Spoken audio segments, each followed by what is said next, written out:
एक चीज, अब ये सेब किधर आपके सिर पे गिरेगा, एक एक बॉडी में से, है ना, तैयार हो जाना, सिर नहीं पड़ना चाहिए किसी का। तो मैं बात कर रहा था इलेक्ट्रॉन स्टीलर और इलेक्ट्रॉन डोनर की। पानी यार ये जरूरी है, तब इनका भी सूख गया होगा पानी।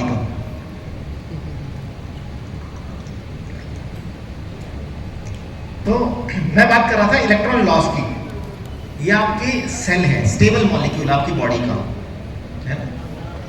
कृष्ण भगवान, है ना, छोटे थे बचपन में तो मिट्टी खा रहे थे, तो यशोदा मैया ने कहा कि मिट्टी क्यों खा रहे हो, है ना। बोले नहीं मैंने मिट्टी नहीं खा। छोटे बच्चे मिट्टी खाते हैं। बोले नहीं मुंह खोल के दिखा, मिट्टी खा रहा है तो कृष्ण भगवान ने मुंह खोला। मुंह खोलते भैया यशोदा मैया के तो होश ही उड़ गए। क्या दिखाई दिया मुंह में? ब्रह्मांड। वो ब्रह्मांड नहीं था। आपकी बॉडी बेसिकली इसी स्ट्रक्चर से बनी हुई है, जहां बीच में न्यूट्रॉन, इलेक्ट्रॉन और प्रोटॉन्स। जब आप इंटरनल लेवल पे जाओगे तो पूरी बॉडी का मॉलिक्यूलर स्ट्रक्चर ही ऐसा है जैसा ब्रह्मांड का ढांचा है। तो उन्होंने अपने बॉडी के इंटरनल लेवल को मॉलिक्यूलर लेवल पे दिखा दिया, क्योंकि ये शक्ति उनके पास थी, क्योंकि वो इंटरनली इतना देख सकते थे। उसी को योगी बोलते हैं, और इसलिए ब्रह्मांड दिखाई देगा। तो ब्रह्मांड आपके अंदर भी है मॉलिक्यूलर लेवल पे, लेकिन हम उसे किसी को दिखा नहीं सकते। कृष्ण भगवान ने दिखा दिया यशोदा मैया को। तो ये ब्रह्मांड का स्ट्रक्चर है। ये हमारा भी स्ट्रक्चर है कि हर सेल की बेसिक स्ट्रक्चर में बीच में न्यूक्लियस है और आसपास इलेक्ट्रॉन प्रोटॉन है। अब ये जो इलेक्ट्रॉन्स हमारे स्ट्रक्चर के आसपास घूम रहे हैं, यही हमारे उस सेल को स्टेबल रखते हैं। जैसे यहाँ से एक इलेक्ट्रॉन निकलता है, फ्री रेडिकल जो इलेक्ट्रॉन स्टीलर है इसको खा जाता है, तो हमारा सेल जो है वन स्टेबल होकर ऑक्सीडेटिव स्ट्रेस से सेलुलर डैमेज में कन्वर्ट हो जाता है। ये उसी सेब की तरह हो जाता है जो सड़ा हुआ, जो भूरा लड़की की तरह हो जाता है, जो घर में तो नॉर्मली घूमती है लेकिन शादी के लिए बढ़िया चमकदार फोटो खिंचाकर भेजती है। आगे बात समझ में कैसे हुआ ये डैमेज? तो बेसिकली अब हमें ये समझ में आ गया मॉलिक्यूलर लेवल पे कि अगर हमारी बॉडी से इलेक्ट्रॉन्स चले जाते हैं तो एनर्जी चली जाती है, लेकिन अगर इलेक्ट्रॉन्स दे दिए जाएं तो वापस से सेल सही भी हो सकता है। तो अब हमें कोई ऐसी चीज चाहिए होगी जो वापस से हमारे सेल में इलेक्ट्रॉन्स को डाल दे, जिन्हें हम इलेक्ट्रॉन डोनर्स कहते हैं। ये चीज आज से 10,000 साल पहले खोज ली गई थी हमारे ऋषि मुनियों ने, और इसीलिए कृष्ण भगवान ने मुंह में ब्रह्मांड दिखा दिया था, बस हमें दिखाई नहीं दे रहा है ना। हम इसे बेसिक लेवल पे खोज रहे हैं। तो बहुत सारे एक्सोजीनस और एंडोजीनस सोर्सेस हैं जिनसे फ्री रेडिकल डैमेज होता है, बाहर के मैंने आपको बता दिए। इसके अलावा आपकी बॉडी में जो एंजाइम रिएक्शंस हो रहे हैं, कहते हैं ना जो भी रिएक्शन चल रहे हैं उससे कुछ टॉक्सिन पैदा होते हैं शरीर में, फिर किडनी उनको निकाल के फेंक देती है। बहुत सारे टॉक्सिन आपके डाइजेशन से पैदा होते हैं, लिवर उनको निकाल के फेंक देता है। तो आपकी बॉडी में भी रोज एनर्जी के प्रोडक्शन से बहुत सारे टॉक्सिन फ्री रेडिकल्स बन रहे हैं जिनको शरीर फिल्टर करता है। और ये फ्री रेडिकल्स क्या है? Super oxide radical, hydroxide radical, nitrogen dioxide, आपकी बॉडी में सब बन रहा है, रोज बन रहा है। शरीर इनको निकाल रहा है, इनसे लड़ रहा है, और ये अगर एक्सेस मात्रा में इकट्ठे होते हैं तो डीएनए डैमेज करते हैं, आपके बॉडी का ऑक्सीडेशन, लिपिड पर ऑक्सीडेशन, फैट पर ऑक्सीडेशन करते हैं। तो अब जहां से आपके सेल को सही होना था वो नहीं हो पा रहा, क्योंकि वो खराब होने लग गया। जो चीज सही तरीके से इस्तेमाल होनी थी वो नहीं हो पा रही है। आपके घर में एक ऐसा उदंडी बालक आ गया जो सब खराब कर रहा है ना? आटा रोटी बनाने के लिए वो निकाल के होली खेल रहा है, तो अब सब खराब हो गया सेल में, क्योंकि ये रेडिकल्स की मात्रा ज्यादा हो गई है, तो चीज सही तरीके से काम नहीं आ रही। तो insufficient antioxidants in body, Ross production मतलब ज्यादा फ्री रेडिकल्स का पैदा होना, ऑक्सीडेटिव स्ट्रेस, लिपिड पर ऑक्सीडेशन, आपकी कोशिकाओं के अंदर की लाइनिंग खराब होती है, इम्यून सेल एक्टिवेट होता है जिसको हम कहते हैं आपकी इम्यूनिटी खराब हो गई है, ऑटो इम्यून बीमारियां आने लग जाती है, सोरियासिस, एक्जिमा, पीसीओएस, आपकी स्ट्रक्चरल रिमॉडलिंग होती है, इन्फ्लेमेशन पैदा होता है, अलग अलग तरीके से अलग अलग ऑर्गन डैमेज होने लग जाते हैं। किसी किडनी, किसी का हार्ट, किसी का लिवर, कुछ भी खराब हो सकता है डिपेंडिंग किन कोशिकाओं में ये डैमेजेस ज्यादा हो गए हैं। बहुत ही सिंपल सी साइंस है।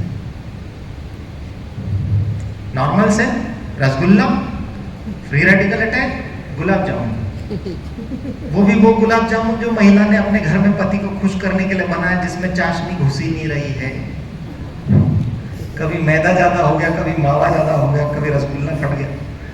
नहीं, ऐसा हो जाता है, ऐसा गुलाब जामुन, पर फिर भी हम बीवी को राजी करने के लिए खा लेते, ले खिला दे यार, कौन लड़ेगा इससे। इसको देख के हमारी खाने की इच्छा नहीं है, पर ऐसी कोशिकाएं हमारे शरीर में घूम रही है, इनको हम लेके रोज चल रहे हैं, क्योंकि हमें अपने शरीर से प्रेम है ही नहीं। क्रीम पाउडर पोत करके चमक रहे हैं बस हम बाहर से। मैं नहीं लगाता कभी है? आपको लग रहा है मैं पॉलिशिंग फिनिशिंग कर गया हूं, ऐसा कुछ भी नहीं है, नेचुरल लुक है। आप अंदर शरीर को सही करो, अपने आप शरीर सही हो जाएगा। आपको बाहर से चमकाने की जरूरत ही नहीं है इसको, है ना। इंटरनली आपको इसको सही करना है। अगर आप कोशिकाओं को अंदर से ऐसा कर दोगे तो आपका शरीर ऑटोमेटिकली बाहर से चमकने लग जाएगा। किसी भी लड़की को कील मुहासे होते, चेहरा सही नहीं होता, हम सबसे पहले कहते हैं अपना खान पीन सुधारो, तली हुई चीजें खाना बंद कर दो, मीठा खाना बंद कर दो, तुम्हारी प्रॉब्लम सही हो जाएगी। अगर हमें पता है कि खाने पीने से ही गड़बड़ हो रहा है तो फिर हम सुधार क्यों नहीं रहे हैं? क्यों हम इलेक्ट्रॉन स्टीलर्स को बॉडी में डाल रहे हैं? नहीं, हमें पता है सब कुछ, बस बात है कि अभी तक हमारे सिर पे सेब गिरा नहीं है अभी तक, है ना। तो ऑक्सीडेटिव स्ट्रेस आपकी बॉडी में जब भी इन्फ्लेमेशन करता है तो एजिंग इसी की वजह से आती है, जल्दी बुढ़ापा आना या आपकी कोशिकाओं का समय से पहले मर जाना, neuro degenerative disease, Alzheimer's, parkinsonism जैसी बीमारियां, ट्रेमर्स आना हाथ में, इन्फ्लेमेटरी डिजीज जहां गट आपकी वीक हो जाती है, अल्सरेटिव कोलाइटिस, क्रोन्स डिजीज, कब्जी, एलपीजी गैस बनाते हैं आप, उसके लिए गैस की गोलियां खाते हैं, कार्डियोवास्कुलर प्रॉब्लम्स, हार्ट की आर्टरीज में इन्फ्लेमेशन आता है। 32 साल के लड़कों का बाईपास करना पड़ता है। यहाँ घुसने के पहले मुझे कॉल आया कि सर एक पेशेंट देखने के लिए आना है, 45 साल का, टीबीडी है और बाईपास करनी है। अब बताओ आपका सेशन लूँ कि उसका बाईपास करने के लिए जाऊँ मैं? वो हैंग पे जाके देखेंगे, यहाँ से दिन में फ्री होकर। डायबिटीज, इंसुलिन रेजिस्टेंस, आपकी कोशिकाओं के चैनल्स खराब हो गए क्योंकि उनके इलेक्ट्रॉन्स को किसी ने चुरा लिया, वो सही ढंग से काम नहीं कर रहे। फाटक खुल नहीं रही है क्योंकि उसके जॉइंट में ग्रीस डालना है आपको, और वो फ्री इलेक्ट्रॉन से जो आप उसमें डालोगे तो सही हो जाएंगे। कैंसर, एलर्जीज, अगर सब कुछ ही आपकी बॉडी से फ्री इलेक्ट्रॉन्स के जाने से और ऑक्सीडेटिव स्ट्रेस से पूरा है तो केवल ऑक्सीडेटिव स्ट्रेस ही तो सही करना है अपने को। ये कौन सा मुश्किल काम है? बहुत ही आसान काम है। तो आइए हम तलाशते हैं ऐसी क्या चीजें हैं, लेकिन उसके पहले हम शरीर को समझते हैं, क्योंकि हमें विश्वास नहीं होता कई बार कि ऐसा किया जा सकता है ना। चमत्कार में विश्वास नहीं होता, ऐसा किया जा सकता है, क्योंकि जो आदमी 10 साल से गोलियां खा रहा है उसको मैं बोलूं छोड़ी जा सकती है, विश्वास करेगा? क्योंकि उसके सभी साथी खा रहे हैं, उसके सब साथी खा रहे हैं। कोई आदमी 5 साल से गैस की गोलियां खा रहा है, क्या वो छोड़ेगा एकदम से? नहीं छोड़ेगा। क्योंकि किसी को भी मैं कहता हूं कि यार कोशिश करो इनको हटाया जा सके जीवन से, लोग विश्वास ही नहीं करते कि इनको बदला जा सकता है। सबसे पहली चीज है कि आपको विश्वास तो कि किया जा सकता है, उसके लिए आपको आपके शरीर का जादू समझना पड़ेगा, magic of this body. Internally आपकी बॉडी में हर सेल बदल जाता है कुछ सालों में, कुछ महीनों में, कुछ दिनों में। प्लेटलेट 10 दिन में बन जाती है, इंटेस्टाइन की जो लाइनिंग है वो 1 हफ्ते में बन जाती है, आपके कोलन के सेल्स 3 से 4 दिन में नए बन जाते हैं। मुझे ये समझ में नहीं आया कि अगर कोलन की लाइनिंग 3 से 4 दिन में बन जाती तो अल्सरेटिव कोलाइटिस जीवन भर सही क्यों नहीं होता? क्या आज हम यहाँ बुक्स लेकर के आए जो मैं पढ़ता हूँ? अर्जुन, बुक्स है अपने पास, जेरी टेनेट, हैं, सबकी बुक्स हैं, ठीक है, ओके, क्योंकि उनके मेरे को डॉक्टर्स की बुक्स भी चाहिए होगी समझाने के लिए। कोलन के सेल्स आपके 3 से 4 दिन में बन जाते हैं, तो अल्सरेटिव कोलाइटिस आपका ठीक क्यों नहीं होता जीवन भर? ये भी हम ही ने रिसर्च करके बताया। आपके पैंक्रियास के सेल 1 साल में बन जाते हैं, आपके सब चीजें तो बदल जाती हैं। हड्डियों के सेल, हड्डी टूटती जुड़ जाती है 3 महीने में, 1 साल के अंदर कोई बता नहीं सकता कि यहाँ से हड्डी टूटी थी, वो भी जुड़ गई। 10 साल में आपका पूरा शरीर अपने आप को अंदर से बदल के नया कर चुका होता है, क्योंकि आपकी सारी कोशिकाएं बदल जाती हैं। तो आज कैसी भी कोई भी समस्या हो, अगर मेहनत थोड़ी भी करोगे तो 10 साल में शरीर को नया किया जा सकता है, क्योंकि हर कोशिका बदल रही है, रोज बदल रही है। लेकिन बात है क्या आप उसे ऐसा कुछ दे रहे हो कि जिससे जब अगली नई कोशिका बने तो वो स्वस्थ बने? क्योंकि वो बन तो रही है, लेकिन क्या वो पुरानी कोशिका की तरह बीमारी बन रही है? क्या उसके पास वो मटेरियल है जिससे वो बन पाए? मुझे अगर मकान बनाने के लिए रेत, गिट्टी, सीमेंट, बजरी सब चाहिए, और मैं कहूं नहीं इस मकान को तुम्हें बिना रेती के बनाना है, तो क्या आप बना सकते हो? नहीं बना सकते। अगर मेरी कोशिकाओं के पास सारा मटेरियल नहीं है तो अगली बनने वाली कोशिका सही नहीं बनेगी और अगली बार भी बीमारी वैसी ही होगी जैसी पहले थी। और इसमें मेरी कोई दवाइयां मदद नहीं कर रही, क्योंकि मेरी दवाइयां शरीर का निर्माण नहीं करती या कोशिकाओं का निर्माण नहीं करती, वो केवल मेरे ब्लड टेस्ट के पैरामीटर्स को सही करती है या फिर किसी न किसी जगह एक एंजाइम पे एक्शन करके पिक्चर को चेंज कर देती है और मैं संतुष्ट हो जाता हूँ कि हाँ मैं स्वस्थ हूँ। लेकिन कोशिकाएं अभी भी बीमार ही है आपकी। तो आपकी कोशिकाओं में और आपके शरीर में शक्ति है कि आप अपने पूरे शरीर को 10 साल में नया कर सकते हो, जिनमें से कुछ कोशिकाएं तो केवल 2 से 3 दिन में ही नई बन जाती हैं। सेल रीजेनरेशन, आपके ब्रेन के सेल्स, अब ये माना जाने लगा है और इनफैक्ट ये पहले भी पता था कि आपके ब्रेन की कोशिकाएं भी मरते दम तक नई बनती है, आपके न्यूरॉन्स नए बनते हैं, आपके मेमोरी सेल्स नए बनते हैं। तो फिर अल्जाइमर्स और पार्किंसोनिज्म ठीक क्यों नहीं होता?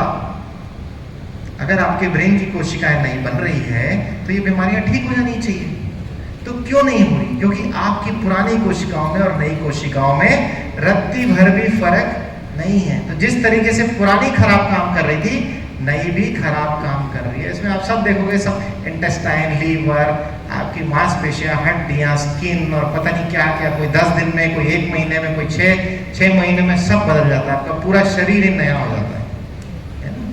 Your body replaces most of its cells every decade. हर 10 साल में आप एक नया शरीर होते हैं, पर दिखते पहले से ज्यादा पुराने हो। दिखते पहले से ज्यादा पुराने। ये विज्ञान जापानीज समझ चुके हैं।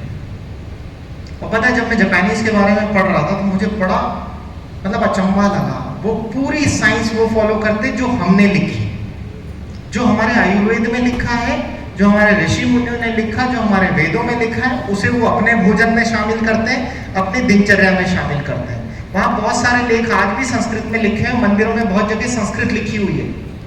उनका पूरा यहीं से गया, वो हमें फॉलो करते हैं। और हम किसको फॉलो कर रहे हैं? वेस्टर्न कल्चर को। हमने अपना मूल छोड़ दिया जिसमें सबसे ज्यादा विज्ञान था, क्योंकि हम फैसिनेट होते हैं नई नई चीजों से, और इसीलिए हम जब अपने शरीर को बदलते हैं तो वो नया नहीं होता, वो पुराना ही होता है। और कई बार तो 1 डिकेड के बाद शरीर नहीं, आत्मा निकलती है ना? ये आपको लग रहा होगा शरीर निकल के नया हो रहा है, कईयों की आत्मा निकल रही होती है ऐसे 10 साल के अंदर अंदर। तो अपने शरीर को पुराने से नया करना है आज हमें। Doctor Jerry Tenet, doctor Jerry Tenet की किताब है अपने पास। डॉक्टर जेरी टेनेट की मैं आपको बता देता हूँ। डॉक्टर जेरी टेनेट वर्ल्ड के टॉप ऑप्थेल्मोलॉजिस्ट है ना, आई सर्जन है। इन्होंने लैसिक सर्जरी डिजाइन करी। लैसिक वो सर्जरी होती है जिसमें आपके जो आंखों से चश्मा हटाने वाला जो होता है, मशीन लैसिक करके हम हटाते हैं, वो आई के लेंसेज इन्होंने डिजाइन करे। कैटरेक्ट सर्जरी के बारे में ये पहले डिफाइनर थे, इनकी वजह से कैटरेक्ट सर्जरी होती है, मोतियाबिंद की सर्जरी होती है। ये उस लेवल के डॉक्टर थे, है ना। आज भी लेंसेज टेनेट लेंसेज के नाम से आते हैं, डॉक्टर जेरी टेनेट। तो डॉक्टर जेरी टेनेट जब 50 साल के आसपास के थे, इनके साथ कुछ ऐसी प्रॉब्लम हुई कि जो सबसे पहली लैसिक मशीन बनाई थी वो इनकी खुद की थी, तो उतनी रिफाइंड मशीन नहीं थी। और जब वे अपने पेशेंट का लैसिक कर रहे थे चश्मा हटाने के लिए, तो उसको कुछ ऐसी बीमारी थी, कुछ ऐसे वायरसेस उसके आई में और ब्रेन में थे कि उनकी फ्यूम्स के साथ इनको वो वायरस इन्फेक्ट कर गया और इनको मेनिंजाइटिस ऐसी ब्रेन बीमारी हो गई जिससे ब्रेन के न्यूरॉन्स बीमार हो जाते हैं, इन्फेक्शन हो गया ब्रेन के अंदर। मुझे किताबें चाहिए भाई, यहाँ रखी हुई सारी, तुरंत 1 मिनट के अंदर। तो वो बीमारी उनको हो गई। अब मेनिंजाइटिस के चलते उनकी प्रॉब्लम्स कुछ ऐसी सॉर्ट हो गई, क्योंकि उसमें 2-3 वायरसेस थे, डिटेक्ट करने में ब्लड कल्चर में आया कि उनको 16 घंटे सोना भी पड़ता और 8 घंटे वो जगते, लेकिन उस समय भी ब्रेन में फॉगिंग होती। फॉगिंग मतलब चीज़ों को सही ढंग से नहीं समझ पाना, ऐसी उनको समस्या हो गई। अब अमेरिका का इतना बड़ा डॉक्टर अगर किसी बीमारी से जूझ रहा हो तो उनके साथ के मित्रगण भी बहुत सारे डॉक्टर होंगे, तो इतने नामी डॉक्टर के लिए बहुत सारे डॉक्टर मदद के लिए भी आएंगे नहीं आएंगे सर। अगर अपना कोई कलीग अगर बीमार हो जाए तो हम उसके लिए अपना पूरा दिमाग लगाएंगे, हम बेस्ट से बेस्ट डॉक्टर से बात करेंगे, यार ये सही होना चाहिए, है ना, क्योंकि ये एक तो रेपुटेड है और इसने कुछ बड़ा बनाया है, दुनिया को दिया है। तो ऐसे ही उनके जो कलीग्स थे और अमेरिका के बड़े बड़े डॉक्टर्स थे, उनकी पूरी तरीके से लग गए कि ये सही है। कोई न्यूरो फिजिशियन, कोई न्यूरो सर्जन, कोई फिजिशियन, कोई किस तरह का डॉक्टर, और सब अपनी लेवल पे लग गए। लेकिन 5 साल तक ये बिस्तर पे अपनी बीमारी के साथ वैसे के वैसे ही पड़े रहे, दवाइयाँ खाते हुए पड़े। तो ये वैसे के वैसे ही पड़ रहे। इनको 5 साल बाद ये समझ में आया कि जितने मेरे मित्रगण है ना, ये मेरे दुश्मन है। होता है ना कई बार बीमार आदमी को घर वाले दुश्मन लगने लग जाते हैं कि तुम जाओ यहाँ से, मेरे को अकेला छोड़ दो। तो ऐसे डॉक्टर जेरी टेनेट ने कहा कि तुम जाओ यहाँ से, मुझे अकेला छोड़ दो। डॉक्टर जेरी टेनेट उस समय डॉक्टर स्ट्रेंज बन चुके थे। डॉक्टर स्ट्रेंज जानते हो आप कौन है? आप बच्चों की कार्टून मूवीज नहीं देखते होंगे, मैं देखता हूँ, मुझे बड़ा मजा आता है। मेरे अंदर अभी भी बचपना बाकी है, आपके अंदर खत्म हो गया होगा, इसलिए आप सीरियसली सुन रहे हो और मैं सीरियसली नहीं बोल रहा। तो डॉक्टर स्ट्रेंज जो है एक ऐसे डॉक्टर की कहानी है जो बहुत फेमस न्यूरो सर्जन है, उसकी मूवी है। अगर आप एवेंजर्स देखते होंगे तो उसमें एक कैरेक्टर आता है जो ऐसे करके गोला बनाता है आग का, उसमें से लोग गायब होकर उधर निकल जाते हैं, वो डॉक्टर स्ट्रेंज का कैरेक्टर है। तो डॉक्टर स्ट्रेंज एक बहुत तगड़ा न्यूरो सर्जन है। ये मूवी आप देखना, बहुत अच्छी लगेगी आपको, मुझे भी अच्छी लगी क्योंकि मैं उसको कोरिलेट कर पाया डॉक्टर जेरी टेनेट से। तो इनका कार एक्सीडेंट हो जाता है, बॉडी काम करना बंद कर देती है, हाथ पैर पैरालाइज हो जाते हैं। अब जब आदमी बिस्तर पे पड़ा है तो क्या कर सकता है? सिर्फ किताबें ही पढ़ सकता है। तो डॉक्टर जेरी टेनेट ने नेचुरल हीलिंग की बुक्स मंगाई, इंडिया से, चाइना से, जापान से, वो किताबें जो ये कहती कि कुछ भी संभव है। डॉक्टर स्ट्रेंज ने भी ऐसी किताबें मंगाई थी, डॉक्टर जेरी टेनेट ने भी ऐसी किताबें मंगाई और उन्होंने विज्ञान के बारे में बहुत कुछ पढ़ा। कुंडली जागरण क्या है, न्यूरॉन्स को कैसे एक्टिवेट कर सकते हैं, बिस्तर में पड़ा हुआ आदमी कैसे खड़ा हो सकता है, शरीर की शक्तियाँ क्या है, वो कहाँ खो जाती है, उनको कैसे सही कर सकते हैं, मेडिटेशन आपका क्या चेंज कर सकता है, खान पान आपका जीवन कैसे बदल सकता है। और उन्होंने वो जीवन में पढ़ के 1 साल में कुछ अपने शरीर में ऐसे चेंजेस ले आए, वो उनको आजमा करके कि वो 1 साल में बिस्तर से खड़े हो गए। और उसके बाद उन्होंने 30 साल तक और प्रैक्टिस करी, वो अपनी बीमारी से 100% बिना दवाई के सही हो गए, क्योंकि उन्हें ये कंसेप्ट समझ में आ चुका था we are constantly wearing out our cells and have to replace them. We get new cones in our retina and replace the lining of our gut every 2 to 3 days.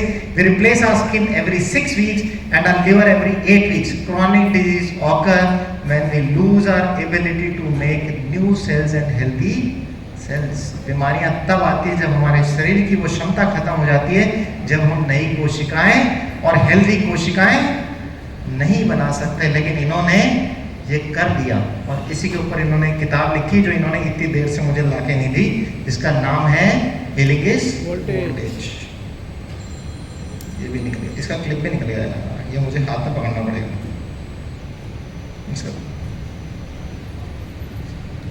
Okay, healing is voltage इन्होंने लिखी। Every cell in your body has about 1.4 volts. कितनी voltage है आपके cell की? 1.4 volts. 50 trillion cells times, कितने cell हैं आपकी body में? 50 ट्रिलियन सेल। तो कितनी वोल्टेज हुई आपकी बॉडी की? 70 ट्रिलियन वोल्ट्स। इतना करंट आप अपने शरीर में प्रवाह कर रहे हैं, इतनी एनर्जी है आपकी बॉडी के पास। अब अगर ये एनर्जी एग्जिस्ट करती है तो आप जीवित हैं, आपकी कोशिकाएं सही है। और अगर ये एनर्जी डाउन होती है, आपका करंट कोई आपसे ले लेता है, तो आपकी कोशिकाएं भी डाउन हो जाएगी। बड़े बुजुर्गों के पैर छुआ करो, इससे आपको आशीर्वाद और शक्ति मिलेगी। बड़े बुजुर्गों के पैर में अंगूठे से ये कहा जाता है कि बॉडी के इलेक्ट्रॉन्स निकलते हैं और हाथ से आप इन्हें रिसीव कर सकते हो। आप लोगों को समझ में आएगा, यार अगर इतना फ्री में इलेक्ट्रॉन्स मिल रहे हैं तो सलाम में पैर छुए क्यों नहीं, और हम ये आधे आधे क्यों छूते हैं, पैर के अंगूठे क्यों नहीं हाथ लगाते? जूते खुले हुए होने चाहिए उसके लिए, ठीक है। How chronic disease occur? The body needs voltage to generate new healthy cells. आपकी कोशिकाओं को करंट चाहिए, वोल्टेज चाहिए। मैं इलेक्ट्रॉन्स की बात कर रहा था। क्या किसी कोई फिजिक्स का बंदा है यहाँ पे? कोई फिजिक्स का बंदा है कोई फिजिक्स का बंदा? अरे कोई साइंस का बंदा है जो ये जानता हो कि जब इलेक्ट्रिकल सर्किट्स बनाए जाते हैं तो उसमें करंट के फ्लो को जब दिखाया जाता है तो E माइनस लिखा जाता है, कि इस डायरेक्शन में इलेक्ट्रॉन्स फ्लो कर रहे हैं तो करंट इधर फ्लो करेगा। हमारी बॉडी में भी वो इलेक्ट्रॉन्स ऐसे ही फ्लो करते हैं, उसी से इलेक्ट्रिसिटी पैदा होती है हमारी बॉडी में, उसके लिए इलेक्ट्रॉन्स का होना जरूरी है, तभी वो होता है। तो ये वो वोल्टेज हो जो फ्री इलेक्ट्रॉन से हमारी बॉडी में आती है। द बॉडी एक्सपीरियंसेस पेन और illness without enough new functioning sales.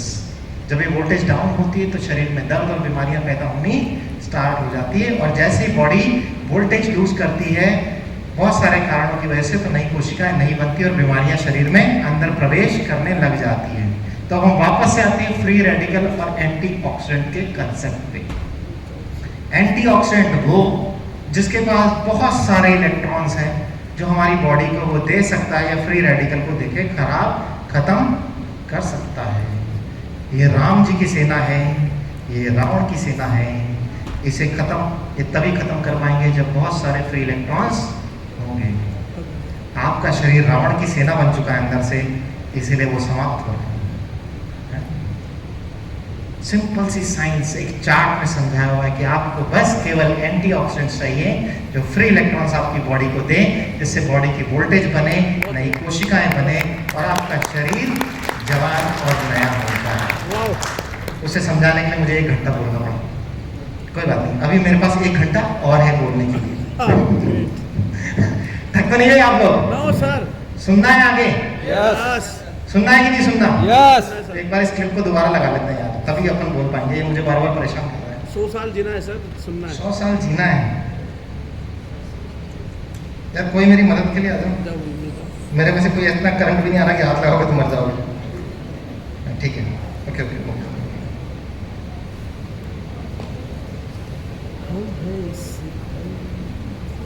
Okay done, ठीक है। रिचार्ज हो गए, दोबारा से वोल्टेज आ गई, कोशिकाएं नहीं बन गई, हम नए हो गए। तो हम आगे बात करते हैं इसी विज्ञान के ऊपर। हमारी किताबों में बहुत कुछ ऐसा लिखा है जो हम मानते नहीं। द थ्योरी ऑफ अर्थिंग और ग्राउंडिंग। नंगे पैर घास के ऊपर, गीली घास पे पैदल चलने से आपकी आंखों की रोशनी तेज होती है, ब्रेन की मेमोरी अच्छी होती है। क्या मिलता है इस पृथ्वी से हमें ऐसा? अर्थ की सरफेस -800 मिलीवोल्ट नेगेटिव चार्ज है, वो वहां से इलेक्ट्रॉन्स लेती है आपकी बॉडी से। पूरे ब्रेन तक इलेक्ट्रॉन ट्रैवलिंग टाइम 2 घंटे है। ये इलेक्ट्रॉन्स आपके ब्रेन तक पहुंचते हैं, आपकी आंखों को सही करते हैं, रीजनरेशन स्टार्ट हो जाता है। इसीलिए जब आप गीली घास पे नंगे पैर जमीन पे चलते हैं तो आपको बहुत फ्रेशनेस फील होती है। आपको ऐसा लगता है कि मेरी नींद उड़ गई है, नई ऊर्जा आ गई है। पर आप में से ऐसे कितने लोग हैं जो रोज कबड्डी खेलते हैं? मैं तो खेलता हूं, पर मेरी कबड्डी मेरी बीवी के साथ ही होती है। हमने मैदान में खेलना बंद कर दिया, हमारे बच्चों ने खेलना बंद कर दिया। गार्डन में हम अच्छे जूते पहन करके खेलते हैं, चलते हैं, नंगे पैर हम चलते ही नहीं। फिर थ्योरी में कितनी भी समझा दूं या फिर किसी काम के नहीं है। बस समझने की बात यह है कि हमारी धरती की सतह -800 मिलीवोल्ट चार्ज है। इसके फ्री इलेक्ट्रॉन्स हम बॉडी में डायरेक्टली ले सकते हैं, जिससे हमारी बॉडी जो है इलेक्ट्रॉन्स गेन कर पाए। और ये भी एंटीऑक्सीडेंट थेरेपी लेने का एक तरीका है। ये क्या ढांचा है? खून की नसों का ढांचा तो हमने देखा है, लिम्फेटिक सर्कुलेशन भी हमने देखा है, ब्लड की वेसल हो गई, नर्व हो गई, न्यूरॉन्स हो गए, सब देख लिया। बट ये मेरिडियंस क्या बीमारी है? सर नहीं देखा ना आपने आज दिन तक? Meridians of the body. Meridians of the body क्या बीमारी है? बहुत सारे डॉक्टर्स और साइंटिस्ट जब रिसर्च कर रहे थे तो उनको ये समझ में नहीं आया कि ये जो नंगे पैर धरती पे हम चलते हैं, हम इलेक्ट्रॉन थेरेपी की बात करते हैं, ये जो हम सुइयां चुबा करके इलेक्ट्रिकल करंट देते हैं, जो हम एक्यूपंक्चर या एक्यूप्रेशर करते हैं, इससे कोई दबाव यहाँ और दिमाग यहाँ सही होगा? दबाव वहाँ और दिमाग यहाँ सही हो रहा है। थाईलैंड में जाके फूट मसाज कराते हैं, रिलैक्सेशन ब्रेन को मिलता है। हाँ मैंने कराई, मेरी बीवी ने अलग जबरदस्ती करवाई, मुझे पसंद नहीं है बिल्कुल भी, लेकिन रिलैक्सेशन तो मिलता है, ये बात तय है। तो ये समझ में आया कि बॉडी में इलेक्ट्रिकल करंट के फ्लो करने के लिए भी कोई चैनल्स हैं, ऐसे तार जिनकी संरचना को अभी तक हम देख नहीं पाए। जिनको हमारी एमबीबीएस की किताबों में अभी तक जोड़ा नहीं गया। इसको इलेक्ट्रोपैथोफिजियोलॉजी की किताब में जोड़ा गया है, इस डायग्राम को। वो लोग इसे पढ़ते हैं और हम उन्हें बेवकूफ़ मानते हैं। हाँ, लिटरली हम उन्हें बेवकूफ़ मानते हैं और उनका साइंस सही है। ये अलग बात है कि उन्होंने स्ट्रक्चर को भी ढंग से नहीं पढ़ा, इसीलिए वो गालियाँ खाते हैं। और मेरे पास आके तो खाते ही खाते हैं, क्योंकि उनको सही ढंग से ये भी नहीं पता होता कि निडल कहाँ लगानी है। डॉक्टर जेरी टेनेट ने अपनी किताबों में इस चीज़ को बहुत अच्छी तरीके से लिखा है कि उन्होंने ये सारी साइंस पढ़ी अपने आप को ठीक करने के लिए। तो हमारी बॉडी से इलेक्ट्रॉन्स कंडक्ट होते हैं पूरे। तो जब भी आपके किसी एक पॉइंट पे कहीं कोई प्रॉब्लम आती है तो आपके किसी ऑर्गन पे उसका इफेक्ट आता है, क्योंकि ये सारी चैनल जुड़ी हुई है और एनर्जी का फ्लो आपकी बॉडी में हो रहा है। तो आपकी सभी चैनल्स का सही होना भी जरूरी है इस इलेक्ट्रॉन के फ्लो के लिए। सिर से पैर तक ये सारा करंट का फ्लो आपकी बॉडी में जुड़ा हुआ है। इसीलिए जब कभी निडलिंग करी जाती है एक्यूपंक्चर थेरेपी में, तो जहाँ बीमारी होती है वहाँ सुई नहीं घुसाते हो, है ना, सुई किसी और पॉइंट पर डाली जाती है। आजकल वो electrical current therapy, Baba Ramdev आपने देखा, वो सुई घुसा के करंट लेते रहते हैं। हाँ, करंट आगे मजा आ गया। ऐसी थेरेपी चल रही है, गलत नहीं है। डॉक्टर जेरी टेनेट ने भी ऐसे बायोमॉड्यूलेटर्स बनाए जिनसे आप एक्सटर्नली इलेक्ट्रिकल करंट दे सकते हो।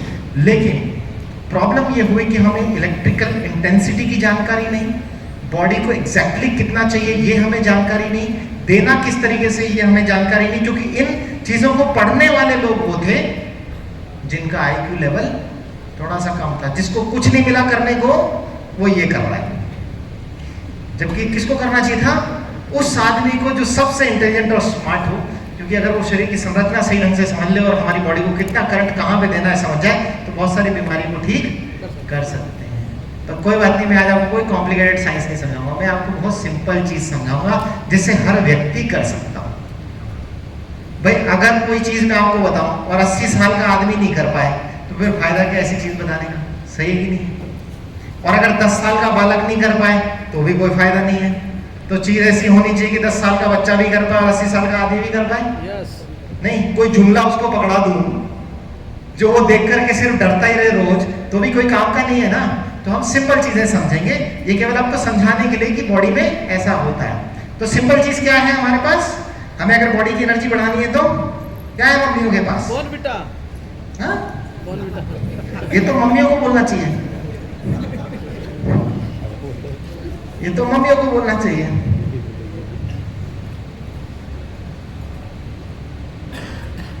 इन दोनों डब्बों को ऐसी कोई मां नहीं जो नहीं पहचानती हो।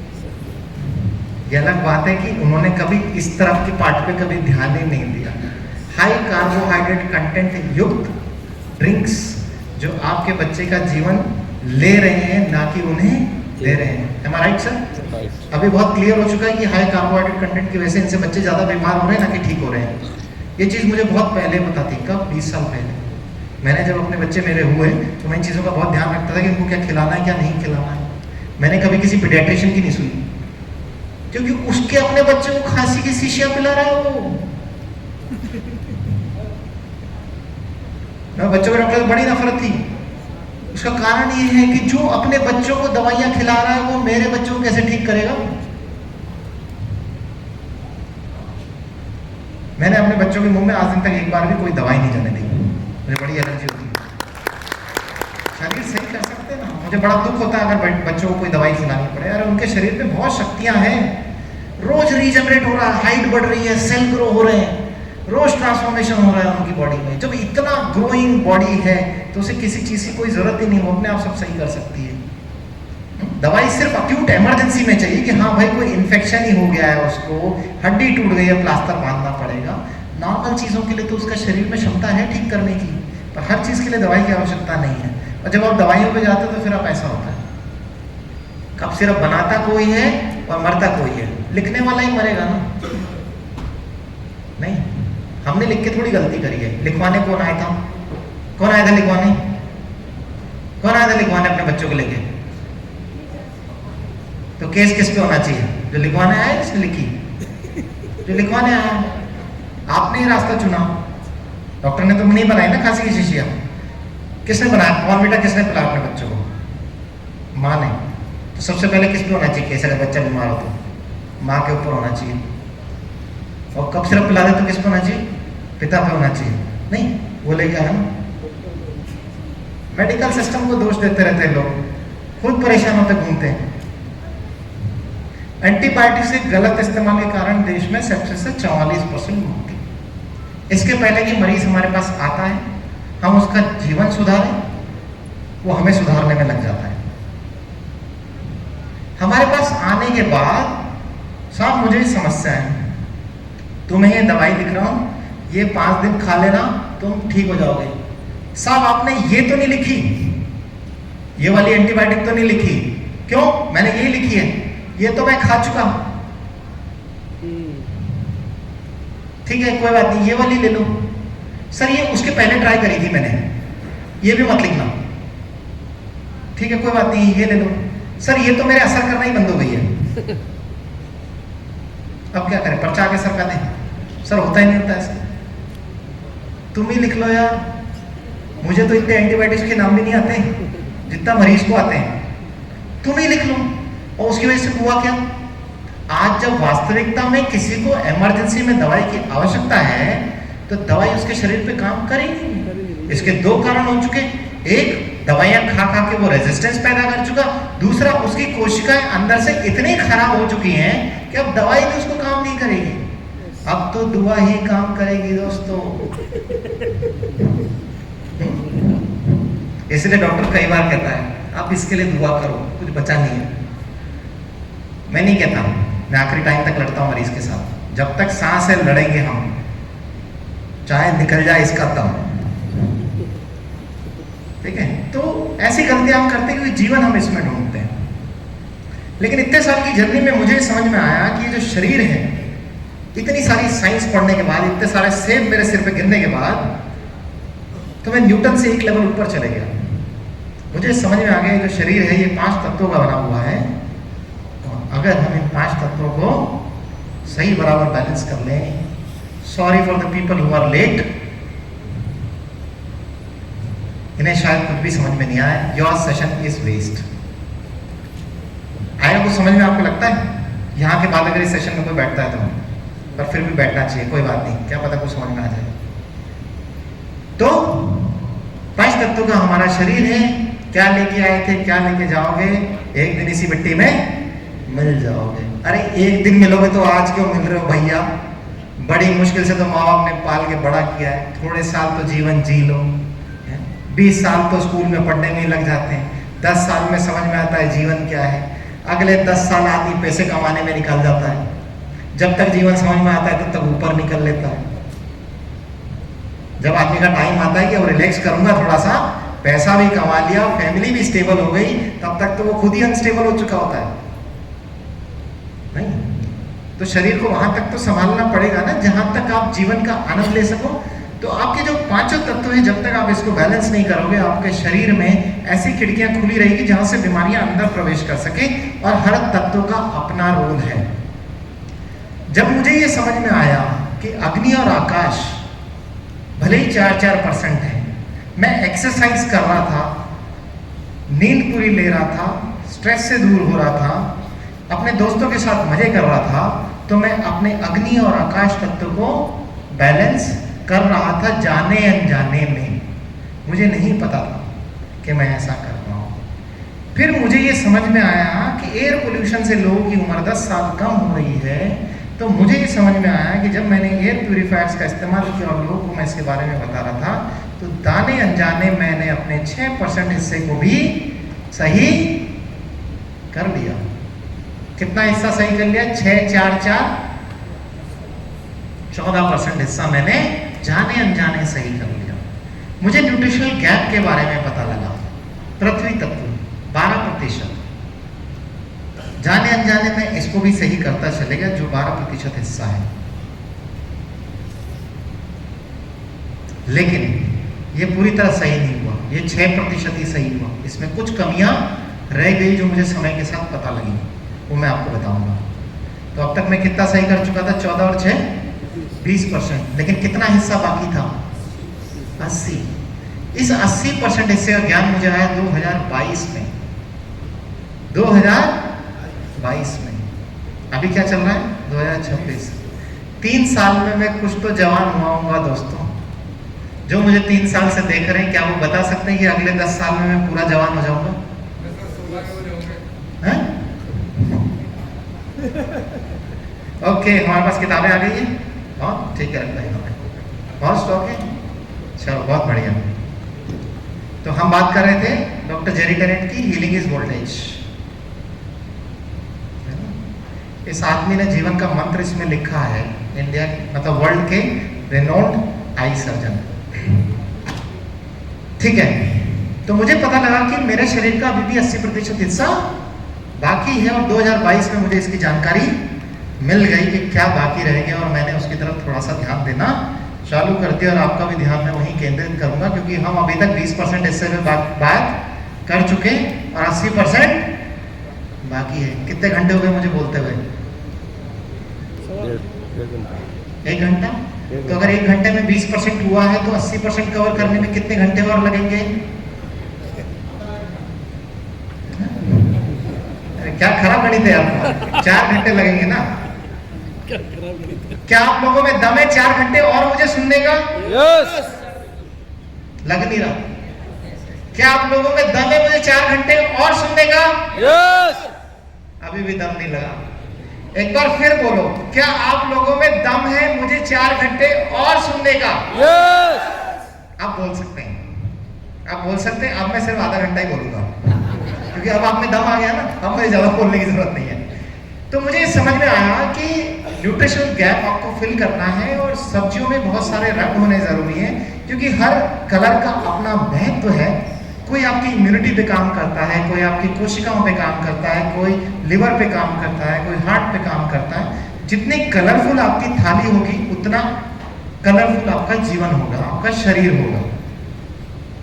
तो आपकी प्लेट जो है वो सजी हुई होनी चाहिए, है ना? सबसे ज्यादा सजी हुई आपकी प्लेट होनी चाहिए, ना कि आपका चेहरा, क्योंकि प्लेट सजी हुई होगी तो चेहरा अपने आप ही चमक जाएगा, है ना? आपको फाउंडेशन, क्रीम, लाली लिपस्टिक, लोशन लगाने की आवश्यकता नहीं पड़ेगी। तो मैंने अपनी थाली को कलरफुल बनाने का प्रयास करा, पर जैसे उसको मैंने कलरफुल बनाया, ये अखबार की कटिंग मेरे सामने आ गई जिसमें लिखा था हाइब्रिड सब्जियों में केमिकल से बढ़ा रहे उत्पादन मानव स्वास्थ्य के लिए खतरनाक। जितनी रंगीन सब्जी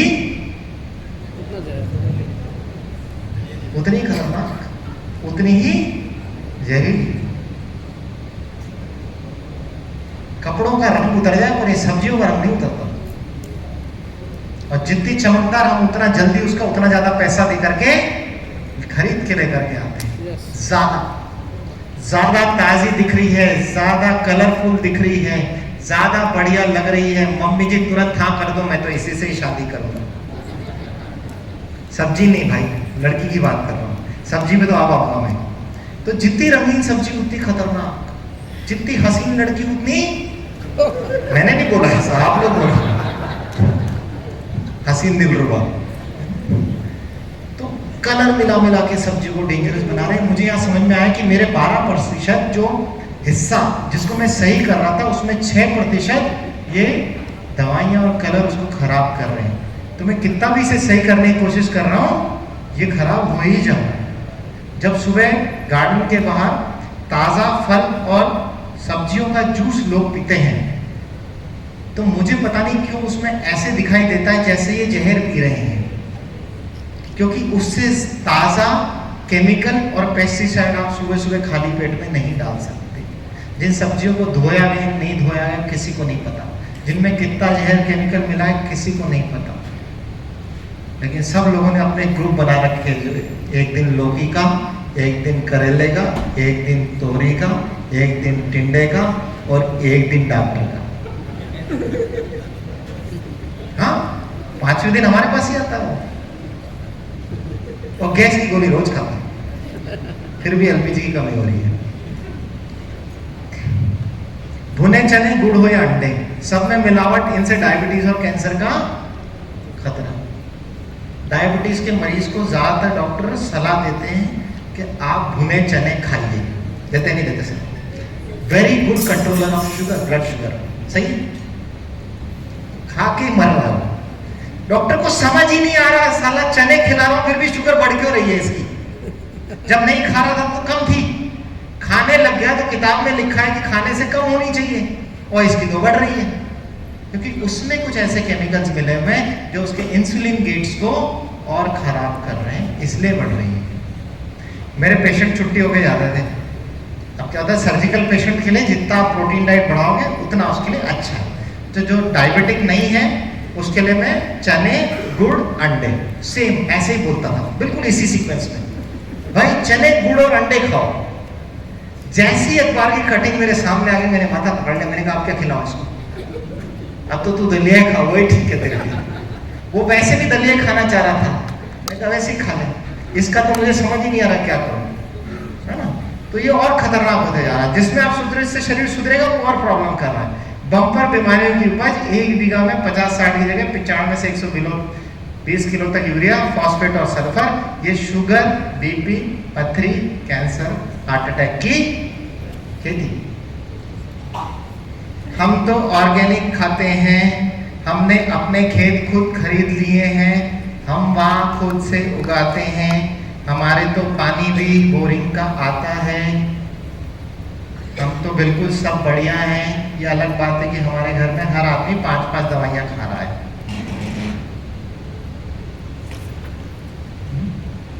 अगर आप सब खुद कर रहे हो आपके खेतों में, तो फिर बीमार क्यों हो? आपका भोजन आपका ही है, आप ही उगा रहे हो। अरे गेहूं उगा लोगे, दाल उगा लोगे, 2 सब्जी उगा लोगे, खाते तो जाने क्या क्या हो पूरे दिन भर में, सिर्फ खाने के अलावा। वो तो इंडियंस की कॉमन डाइट है। इसके अलावा भी तो हम दिन भर में कितना कुछ खाते हैं। क्या आप सब उगा रहे हो? ऐसे लोगों से मेरा सिर्फ एक ही सवाल है, क्या आप इस शरीर में जो भी डाल रहे हो, क्या आप सब उगा रहे हो?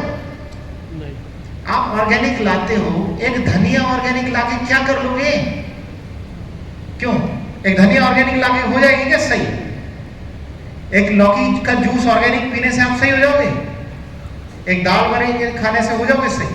अरे शरीर में सब चाहिए आपको, अनाज भी चाहिए, दाल भी चाहिए, फल भी चाहिए, सब्जियां भी चाहिए। क्या क्या उगा लोगे आप अपने घर में? सेब तो उगता ही नहीं है। मैंने कितनी बार कोशिश कर ली अपने गमले में डालने की, एक बीज नहीं उगा आज तक। मैं सोचा ऑर्गेनिक सेब खाएं खुद के गमले में उगा करके, बीज ही नहीं उगा। पता नहीं लोग कैसे कर लेते हैं, इतना ऑर्गेनिक के पूरे परिवार का चल जाए उनका, है ना, सब उगा लेते हैं वो। तो प्रॉब्लम्स यहाँ पे स्टार्ट हो गई, इतनी बढ़ गई कि फॉरेन कंट्रीज ने इंडिया से इंपोर्ट बंद कर दिया, क्योंकि हम बम्पर पैदावार किसी कर रहे हैं, फसल की, बीमारियों की, पर फर्क किसी को भी नहीं पड़ रहा। हर बार जब भी इस मुद्दे पर बात करी जाती है लोग एक ही बात कहते हैं, सारा कैंसर तो पंजाब में ही है, उन्होंने ही दिया है सारा कैंसर, और बाकी जगह नहीं है।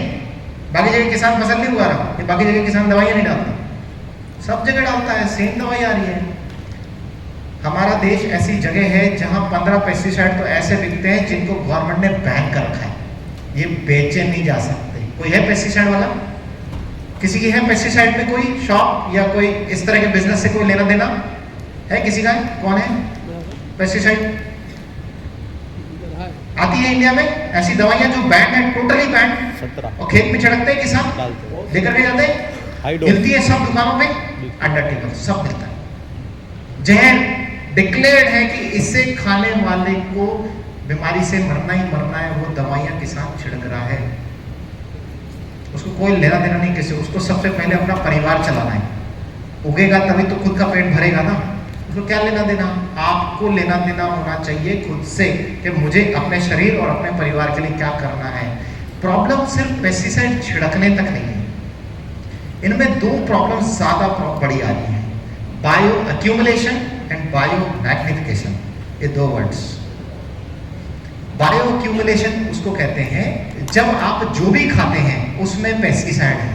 आप अगर नॉन वेजिटेरियन हैं तो नॉन वेजिटेरियन भी कुछ खा रहे हैं, पानी में भी आपके पेस्टिसाइड है, केमिकल है, उनको जो अनाज खिलाया जा रहा है उन सब में भी केमिकल और पेस्टिसाइड है, वो खा रहे हैं, उनके इकट्ठा हो रहा है, आपके भी चलेगा। ठीक है, आपने फसलें खाई वहां से भी चले गया, आपकी हवा में भी छिड़क दिया वहां से भी चले गया, गाय भैंसों ने चारा खाया उसमें भी दवाइयां डली हुई थी, दूध में भी पेस्टिसाइड आ गया, आपने खा लिया।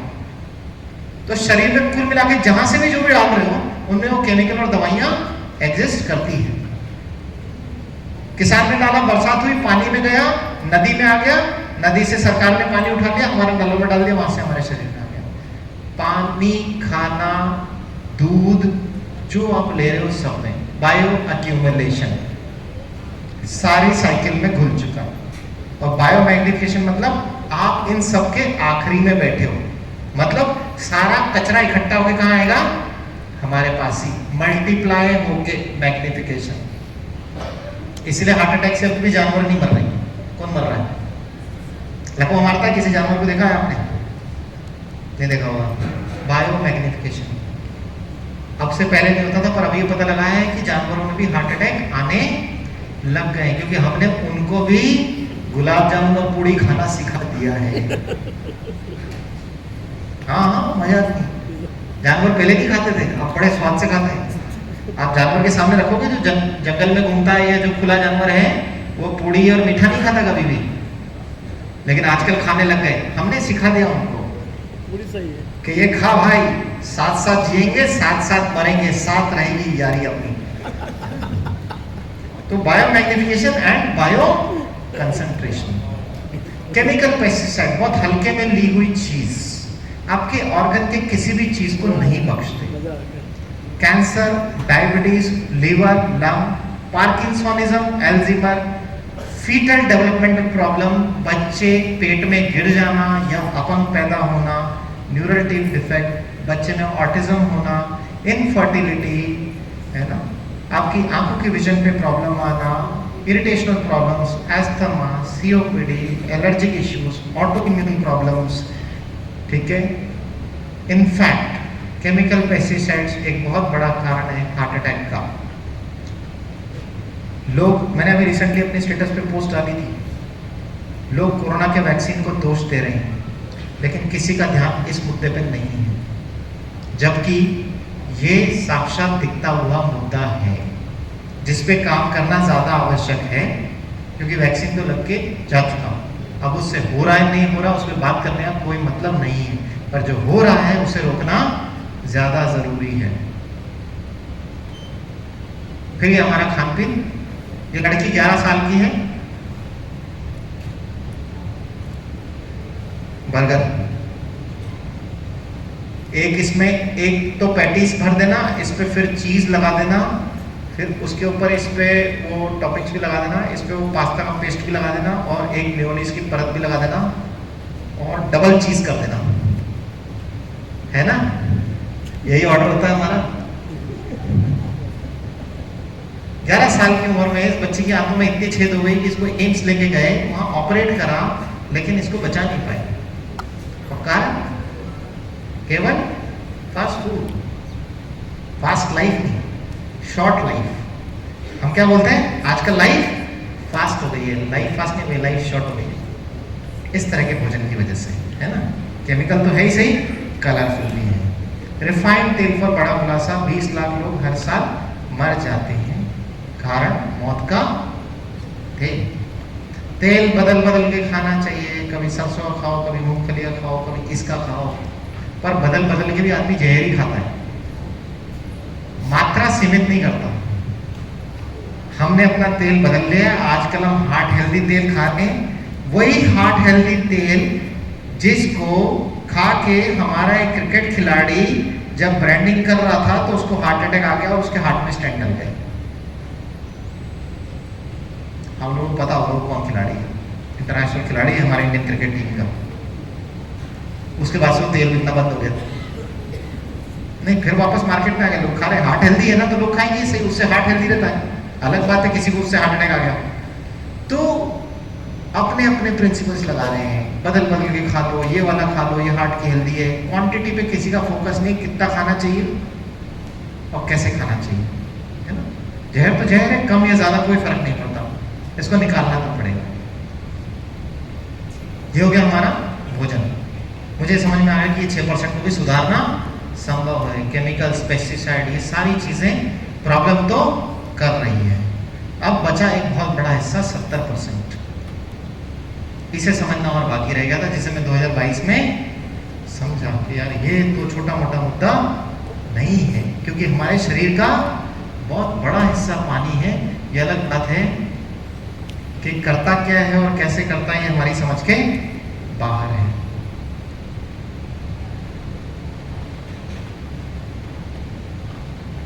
डॉक्टर बैटमैन इटली के हैं, फिजिशियन है ये, इसी में किताब पढ़ी होगी, ये इन्हीं की किताब है, water cures drugs kill, you are not sick you are thirsty. ये किताबें इन्होंने लिखी। इनका ये बहुत सिंपल सा कहना था, ये फिजिशियन थे, इनके साथ कुछ ऐसी ट्रेजेडी हो गई कि बीच में इनको जेल वेल हो गई 2-3 साल, इनके पास मरीजों का इलाज करने के लिए पानी के अलावा कुछ सही। तो इन्होंने देखा कि सिर्फ प्रॉब्लम में पानी पिलाने से भी आराम आ रहा है। पेट दर्द कर रहा है, पानी पीते रहो आराम आ गया, सिर दर्द कर रहा है, पानी पीते रहो आराम आ गया। इन्हें समझ में नहीं आया क्योंकि अभी तक ऐसा था नहीं, जेल के अंदर दवाइयाँ नहीं मिलती आसानी से, पानी मिल जाता है। मैंने देखा उससे भी काम होता है। तो उन्होंने लिखा कि जब हम दवाइयाँ इस्तेमाल करते हैं तो हम शरीर के 25% हिस्से को सही करने का प्रयास करते हैं, सॉलिड ऑर्गन्स, लेकिन शरीर का 70-75% हिस्सा तो पानी है। अगर इसमें सुधार किया जाए या इसमें बदलाव किया जाए तो क्या हमारी बीमारियों को सही करना पॉसिबल है? और फिर इन्होंने ये 2 किताबें लिखी अपने रिसर्च के बेस पे, water cures drugs kill, you are not sick you are thirsty. आप प्यासे नहीं हो, मतलब आप बीमार नहीं हो, आप वास्तविकता में प्यासे हो। क्या रोल है पानी का हमारे शरीर में? आपकी बॉडी का टेम्परेचर रेगुलेट करना, आपके ऑर्गन टिश्यूज का प्रोटेक्शन, है ना, आपकी आंतों की हेल्थ को मेंटेन करना, आपके डाइजेशन में हेल्प करना, आपके जॉइंट्स के लुब्रिकेशन बनाना, आपका 90% जो ब्लड है वो पानी में तैर रहा है जिसे हम प्लाज्मा कहते हैं, आपके ऑक्सीजन कैरियर का काम पानी करता है, आपकी किडनीज की अनलोडिंग टॉक्सिन्स को फिल्टर करने का काम करता है, बॉडी का मॉइस्चर मेंटेन करता है। अगर आप पढ़ोगे कितने काम है पानी के शरीर में तो आपको पता लगेगा ये वो माध्यम है जिसके बिना कुछ हो ही नहीं सकता, पूरा शरीर इसी में ही तैर रहा है। और आपकी बॉडी में पानी स्टैटिक नहीं है, हम ये मानते हैं रुका हुआ है, रुका नहीं है, आपके शरीर में पानी बह रहा है, सेल में घुसता है, सेल में निकलता है दूसरी साइड से। चैनल्स हैं, इधर से जाता है, टॉक्सिन्स लेता है, उधर करता है, इधर मिनरल्स प्रोवाइड करता है, उधर से नदी की तरह हमारे शरीर में पानी का प्रवाह है, सर्कुलेटिंग, जैसे हमारे खून बह रहा है कंटिन्यूस फ्लो। और इसीलिए हिंदू धर्म में गंगा जी को पूजा जाता है। कोई पिलाएगा मुझे गंगा जी का पानी? हिंदू धर्म में किसको पूछते हैं हम? पूछते नहीं पूछते गंगा जी को? पूछते हैं? अरे हाँ यार नाम तो बोलो। Yes sir.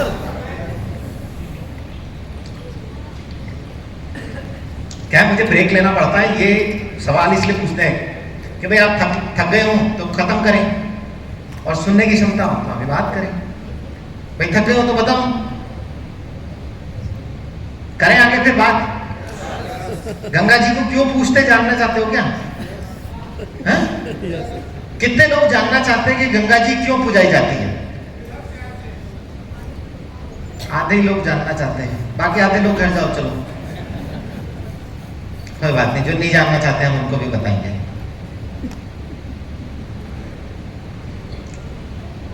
पानी जाता कैसे शरीर में? जब आप पानी पीते हैं, है ना, ये आपके मुंह से गया, आपके पेट में गया, 20 मिनट के अंदर 5 से 20 मिनट में आपके पेट से होता हुआ ये आपके ब्लड स्ट्रीम में आ जाता है। जो भी पानी मैंने पिया 20 मिनट बाद मेरे खून में होगा। अगर आपका पेट खाली है तो, अगर आपके पेट में भोजन है तो भोजन के साथ वहीं रुका रहेगा जितनी देर आपका भोजन वहां पे, उस समय 1 घंटे से 2 घंटे का हो सकता है। 20 मिनट में आपका पिया हुआ पानी आपके ब्लड में इफेक्ट दिखा देता है, और आपका पिया पूरे ब्लड सर्कुलेशन में 2 घंटे के अंदर होता है, 2 आवर्स। एक ऐसी चीज जिसे सबसे तेजी से आपके शरीर में पहुंचाया जा सकता है। अभी क्या है, हमारा खाना जो है वो चिट्ठी की तरह है, और हमारा जो पानी है वो है फेसबुक पे फैलने वाली न्यूज की तरह। कौन सी तेज फैलती है? इंटरनेट वाली, फेसबुक वाली? तो पानी वैसा है, फटाफट जाने वाला, सबसे फास्टेस्ट मूवर। इसीलिए ये सबसे अच्छा कैरियर भी है, मतलब वो साधन जो कुछ लेके जा सकता है आपके शरीर से और सुधार सकता है ना।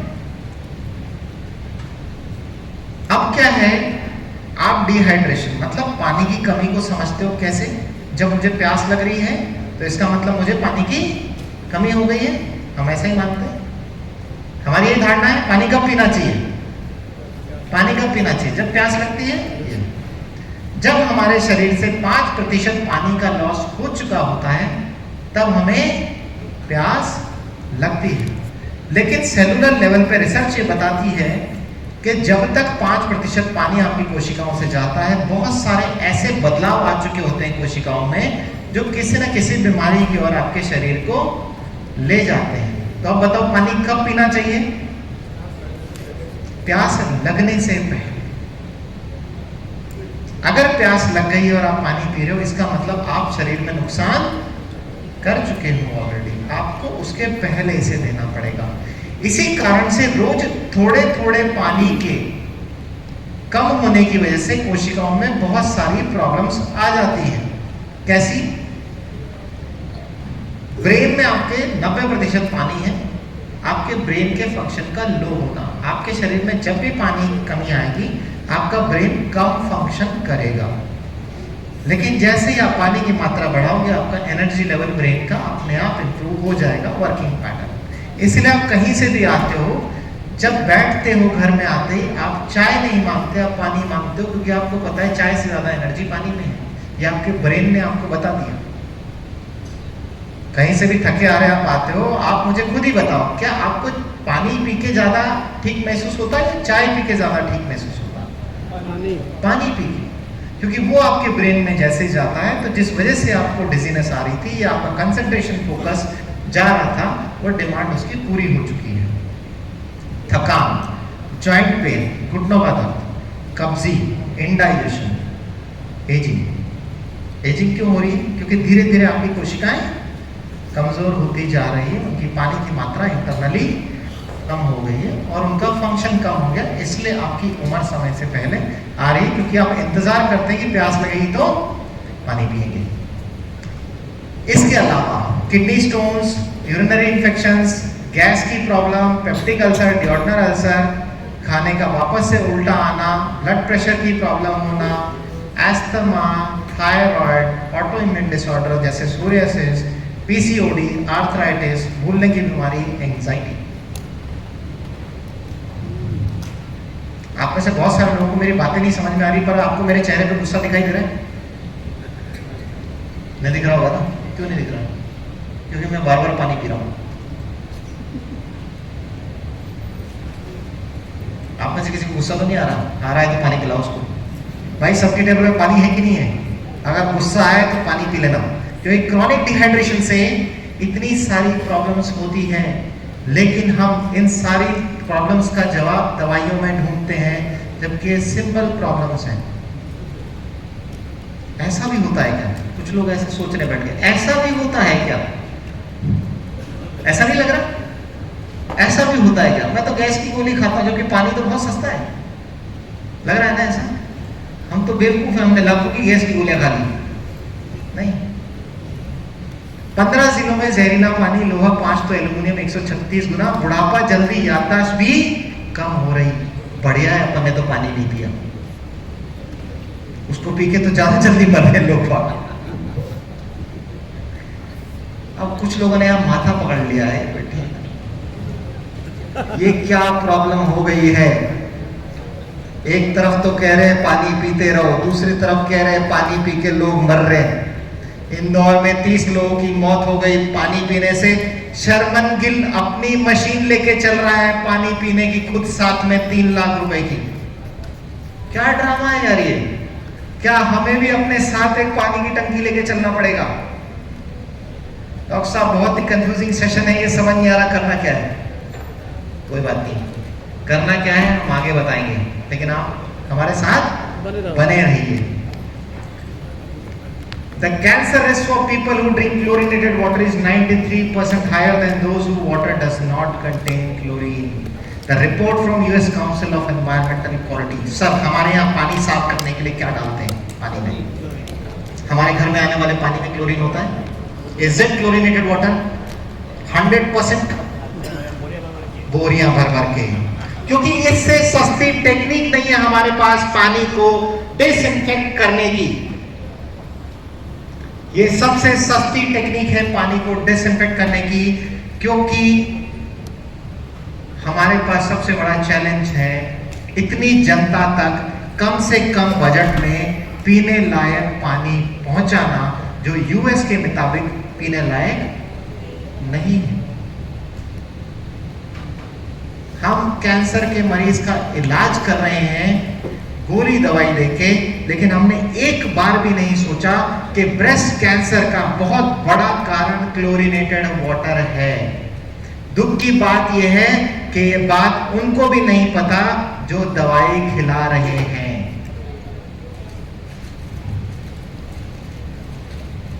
और जब ये जानकारी उन तक पहुंचती है तब उनको ये लगता है कि कोई बात नहीं, अब हम लेट हो गए, इसको जाने दो, जो कर सकते थे हमने कर लिया, ये जाएगी तो दूसरी बीवी आएगी, ये तो वैसे ही बहुत खर्चे करवा रही है। तो अगर आपका पति आपकी नहीं सुन रहा, वो आपको आज भी क्लोरीनेटेड पानी पिला रहा है, तो आप समझ जाइए उसके मन में दूसरी बीवी का विचार चल रहा है।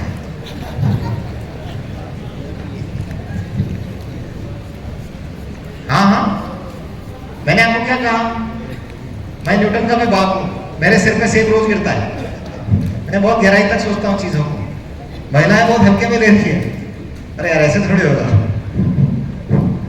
है? कुछ महिलाएं सोच भी रही है, हाँ यार सही बात है, मेरा पति इसलिए मेरी नहीं सुनता, पैसा ही नहीं खर्च करना चाहता मेरे को।